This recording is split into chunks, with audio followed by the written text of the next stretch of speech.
Wala ka ng takas mula sa aking freedom shotgun. Oh yeah!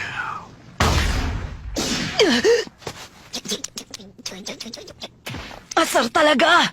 Hindi tumitigil ang pagdurugo. Hindi ordinaryong mga pulgas sa mga to. Area P9, Y7, X8, C4, Point Y5, X3, C1. Okay.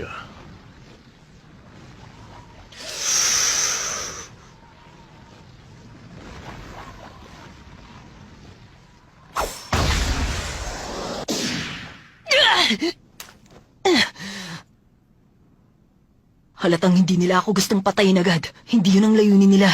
Ang talagang layunin nila. Dahan-dahan akong ubusan ng lakas sa labis ng pagdurugo.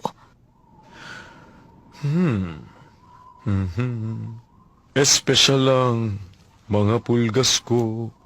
Mas talentado sila. Nakakatulong sila ng 200 meters pa itaas. At kung isasama mo pa ang puwersa ng aking airgun, hindi sila mapipigilan. Oh yeah! Aba, nailaga na niya. Kaya pala walang kalaban-laban sa isang to ang Ape Squad.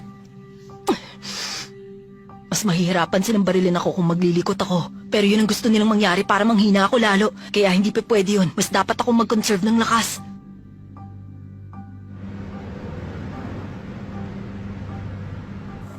Uy, mukhang may binabalak siya. Baka gagamit na siya ng isang special ability. Subukan natin ang kakayahan niya. Okay.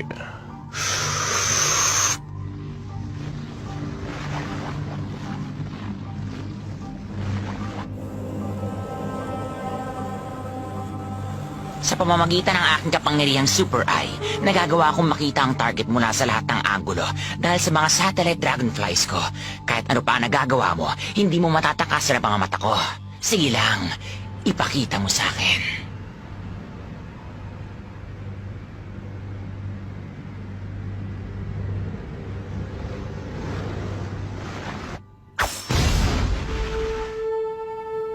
Hindi nakakagamit ng N si Killua.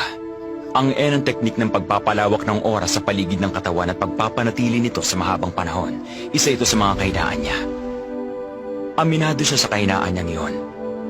Kaya naman hindi niya pinapalampas ang oras niya ng higit sa saklaw na komportable siyang gawin. 57 sentimetro mula sa katawan niya, napakaliit lang. Ibig sabihin, kung gusto niya mailaga ng isang balang paparating, mararamdaman niya palang yon kapag 57 sentimetro na lang ang layo nito sa katawan niya at kailangan niyang bumawi sa kakulangan ng N gamit ang kanyang superhuman speed at reflexes para maiwasan ito ng point blank. Pero, sa pagkakataong to, hindi siya umiwas. Ginawa niya yun upang malaman ang anggulo ng bala. Nagmula sa direksyong yon! Aba, sinadya niya magpatama para matuntun niya ang lokasyon ng bumabaril sa kanya. Ayan na, mabilis siyang papunta sa kinaroroonan mo. Okay.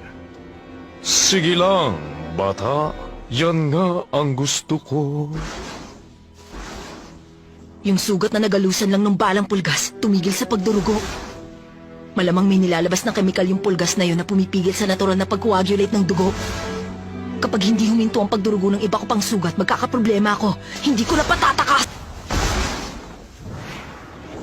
Siya na ba yun?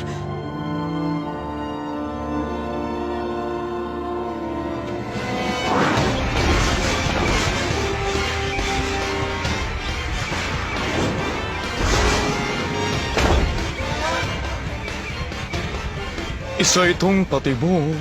Kahit alam mo yun, susunod ka pa rin ba?